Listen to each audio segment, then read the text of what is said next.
আমার আর একটা নতুন মিনি ব্লগে তোমাদের সবাইকে স্বাগত।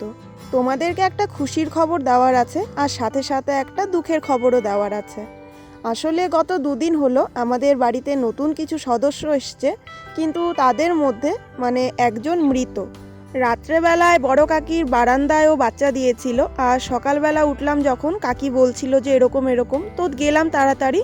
তো গিয়ে দেখি এখানে একটা বাচ্চা সাইডে পড়েছিল আর ও মারা গিয়েছিল। হয়তো রাত্রেবেলায় চাপা পড়েছিল বা জানি না কি হয়েছে, ও সকালবেলাতে দেখি গিয়ে ও মারা গেছে।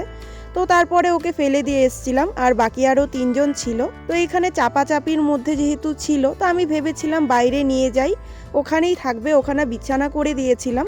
কিন্তু দেখো, ভাই একবার সকালবেলা বাচ্চাগুলোকে নিয়ে গেছিল, কিন্তু ও একটু পরেই দেখতে পেয়ে আবার মুখে করে এইখানেই নিয়ে এসছে।